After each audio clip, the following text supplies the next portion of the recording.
कह रहे थे ये भावनाओं पर खेलते हैं, उससे जीत जाते हैं। आपने क्यों बुजुर्गों को तीर्थ यात्रा करवाने का ये किया काम, और फिर ग्रंथियों को अब 18,000 देंगे? अरे ये भी तो भावनात्मक मुद्दा है ना, बिल्कुल नहीं है मानक भाई, यही तो है ना परसेप्शंस, इसी को हम जीवन में परसेप्शंस कहते हैं। जब हम 1920 का असहयोग आंदोलन पढ़ते हैं तो सुमित सरकार कहते हैं कि गांधी जी डर गए, मजदूर किसान खड़े हो गए थे, गांधी जी को डर गए कि नेशनल मूवमेंट उनके हाथ में चला जाएगा। लेकिन बिपिन चंद्रा कहते हैं गांधी की सूझबूझ, इसी को हम जीवन में कहते हैं परसेप्शन। दोगले की औलाद, ये कौन सी फिल्म लाया है? क्योंकि राजनीतिक अब नेता तो हो ही गए हैं, हर सवाल का जवाब है आपके। कोशिश कर रहे हैं। तो अपने नेता के बचाव में फिर आप शीश महल पर क्या जवाब देते हैं, जिसका एक और वीडियो अब बीजेपी ने जारी कर दिया है? पहले कहते थे बंगला नहीं लूंगा, और अब देखिए हम कैसा तो घर बनाया है। हम तो मानक भाई शिक्षा पे बात राजाओं करेंगे, वाला। स्वास्थ्य पे बात करेंगे, मोहल्ला क्लिनिक पे बात करेंगे। नहीं नहीं, जवाब तो देना, आप नेता हो गए अब राजनीतिक आरोप पर आप, केजरीवाल जी खुद जवाब देते हैं। मैंने कहा ना, मैं आपको बताऊं, मुझे आप चुनाव के बाद मिलिएगा तो थोड़ा सा मैं अध्ययन करूंगा, अच्छे नहीं मैं ये मान लूं कि आपने वो वीडियो नहीं देखे सीएम के घर के जो बीजेपी ने जारी किए हैं, पूरी दुनिया में हल्ला मचा हुआ है उन पर, आप कह रहे हैं आपने वीडियो नहीं देखे? मानक भाई परसों 19 सभा थी, कल 13 सभा थी, 3 साढ़े 3 बजे रात में सोए हैं, सुबह उठ के हम ही लोगों से पूछते हैं कि भैया हम अवध हो जाए, बोले आप ही अवध हो जाए। ये हालत है मानसिक। अच्छा, मैं बड़ी तस्वीर खींच के पूछ लेता हूँ, शीश महल पर स्पेसिफिक आप बोलना नहीं चाहते। अरविंद केजरीवाल आए थे आम आदमी पार्टी बनाकर ये कहते हुए कि हम आम आदमी की पॉलिटिक्स करेंगे, हम खास आदमी नहीं बनेंगे, बंगला गाड़ी सिक्योरिटी नहीं लेंगे। आज लेकिन बिल्कुल बाकी पॉलिटिशियंस की तरह अरविंद केजरीवाल भी हो गए हैं। आप इसको कैसे देखते हैं, आम आदमी का पॉलिटिशियन और अब बाकी सारे पॉलिटिशियंस जैसे अरविंद केजरीवाल? आप हमारे साथ एक बार इस पटपटगंज इलाके में टहली, मतलब जिस तरह से लोग सिसोदिया जी के साथ बात करते हैं ना, मतलब कुछ ऐसे लोग हैं जो आज भी मनीष कह के बात करते हैं। बंद करो, हाथ जोड़ के मैं गमछा डाले हुए ओझा सर अब आम आदमी पार्टी की टोपी पहनेंगे, तो इतनी सारी पार्टियां थी, आम आदमी पार्टी क्यों? जिस पार्टी ने एजुकेशन की इतनी बड़ी अलख जगा दी कि दिल्ली को एजुकेशनल लेबोरेटरी बना दिया कि विदेशियों को भी तारीफ करनी पड़ी, पहली चीज। और दूसरी चीज, इतना सम्मान और प्रेम का निमंत्रण दिया, और वो भी इस आधार पे दिया कि हम चाहते हैं कि हमारी जो शिक्षा की विकास धारा है उसमें आप हमारे सहयोगी बने।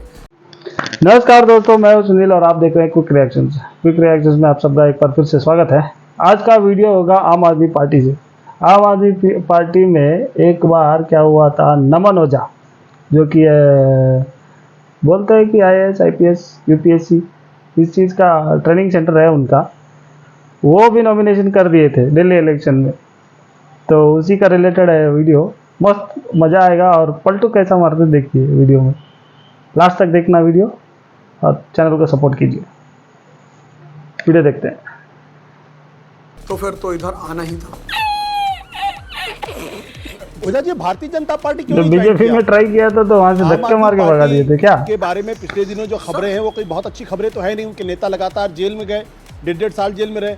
आपको मन में कभी सवाल नहीं पड़ा हुआ कि हो सकता है भ्रष्टाचार के आरोप हैं, वो गंभीर आरोप हो, संगीन आरोप हो? सर जेल में तो नेल्सन मंडेला भी रहे, महात्मा गांधी भी रहे, नेल्सन मंडेला, महात्मा गांधी कहाँ और ये कहाँ? जो भरी पड़ी है वो नेताओं के जेल जाने की हिस्ट्री भरी पड़ी है। तो जेल जाना मेरे ख्याल से ऐसा थोड़ी है कि जब तक जुडिशरी इस बात को निश्चित नहीं करती कि आदमी सही है या गलत है, तब तक तो हम उसे कुछ मान ही नहीं सकते। पर उनके खिलाफ, उन नेताओं के खिलाफ भ्रष्टाचार के आरोप नहीं थे, देशद्रोह के आरोप थे, सेडिशन के आरोप थे, अंग्रेजों से लड़ने के आरोप थे। मुझे नहीं लगता कि महात्मा गांधी के ऊपर कोई भ्रष्टाचार के आरोप लगे हों या नेल्सन मंडेला के ऊपर कोई भ्रष्टाचार के आरोप लगे हों। नाइस। तो अब जब हम कहीं जाते हैं तो हम मोहल्ला क्लिनिक की बात करते हैं, हम कहीं जाते हैं पुजारी ग्रंथि योजना की बात करते हैं, हम कहीं जाते हैं अम्बेडकर एक्सेलेंस स्टडीज़ की बात करते हैं, बिजली का बिल, पानी का बिल, महिला सम्मान योजना की बात करते हैं। इन बेचारा 20 राज्यों में है, इनके पास कुछ है नहीं बात करने को। तो जब बात करने को है नहीं, बेचारे और 20 राज्यों में जैसे जो बच्चा पढ़ा लिखा क्लास क्या बात करते हो सर जी आप भी? यही कहता है कि पेपर बहुत टफ है और सब फेल हो जाएंगे। कम से कम आपको तो ऐसा बात नहीं करना चाहिए अगर सीट नहीं दिया गया चाहते हैं, लोगों को भरमाना चाहते हैं। चड्ढा समझाओ इसे, समझाओ। हाँ समझाओ चड्ढा, थोड़ा समझाओ। तो सही सेवक रखोगे तो सही काम होगा और गलत सेवक रखोगे तो इसलिए एक सच्चा और अच्छा सेवक अरविंद केजरीवाल जी ने आपके बीच में भेजा है, जिसका नाम है अवध ओझा। ने आपके बीच में भेजा है, जिसका नाम है अवध ओझा।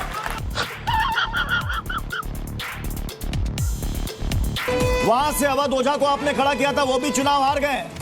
बीजेपी ने वहां पर चुनावी जीत दर्ज की है। अवध ओझा वो भी चुनाव हार गए। 2 सीटों के इस वक्त नतीजे आ गए। रवि नेगी ने वहां से जीत दर्ज की है। संजीव जी, पड़पड़गंज सीट भी आप हार गए। देखिए, जनता जनार्दन है। मैं लोगों से कनेक्ट नहीं कर पाया, मेरे पास कम समय था। 1 महीने में मैं जितने लोगों से कनेक्ट कर पाया उतना वोट मुझे मिला, तो ये मेरी व्यक्तिगत हार है। दिल्ली में आम आदमी पार्टी की बुरी हार हो रही है। चुनाव से पहले व्यक्तिगत नहीं था, चुनाव से पहले पार्टी था, चुनाव के बाद पार्टी नहीं, व्यक्तिगत। शराब नीति मामले में घोटाले का अभी मुझे इस बारे में, ये मेरी व्यक्तिगत हार है जिसकी मैं खुद जिम्मेदारी ले रहा हूँ। एकदम कल से जा रहा हूँ, पहले लोगों से मिलूंगा और अपना काम शुरू करूंगा। अगला विधानसभा चुनाव फिर पटपड़गंज से लड़ूंगा। इतना मैं सबका धन्यवाद, अपने कार्यकर्ताओं को, पटपड़गंज की जनता को, अपनी पार्टी को, अपने नेता को, सबको धन्यवाद कहना चाहता हूँ कि सबने मेरे ऊपर भरोसा जताया। मेरी सेकंड पोजीशन रही और मैं कोशिश करूंगा कि अगले चुनाव में मैं अपने आप को अव्वल दर्जे पर लेकर आऊं।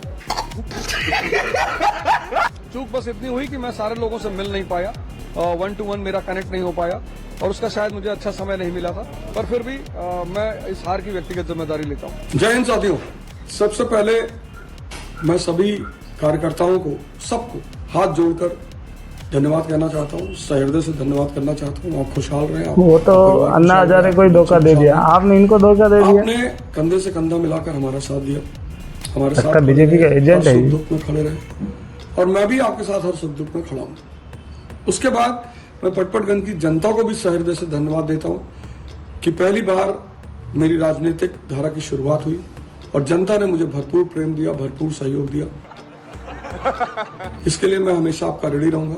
आप में से जिसको भी लगता है कि आपके बच्चे की पढ़ाई नहीं हो पा रही है, आपके बच्चे को दिशा नहीं मिल पा रही है, तो E40 वेस्ट विनोद नगर अंबेडकर पार्क के सामने आप कभी भी आ सकते हैं। सभी लोगों का सहृदय से धन्यवाद। जय हिंद, जय भारत। जय भारत। तो जिस तरह से दिल्ली इलेक्शंस में आम आदमी पार्टी धराशायी हुई और खुद केजरीवाल और 1 महीने में आके चुनाव जीत जाए, ये कब का बात है? आजकल के बात में तो चांस ही नहीं। 10-10 साल करते हैं फिर भी हार जाते हैं। देखिए कैसा लगा आप सब लोग को ये वाला वीडियो? अच्छा लगा तो प्लीज़ लाइक शेयर करना। जो भी आपके दिल में थॉट्स है कमेंट्स में बता के जाइए। मिलते हैं अगले वाले वीडियो पे। जय श्री राम।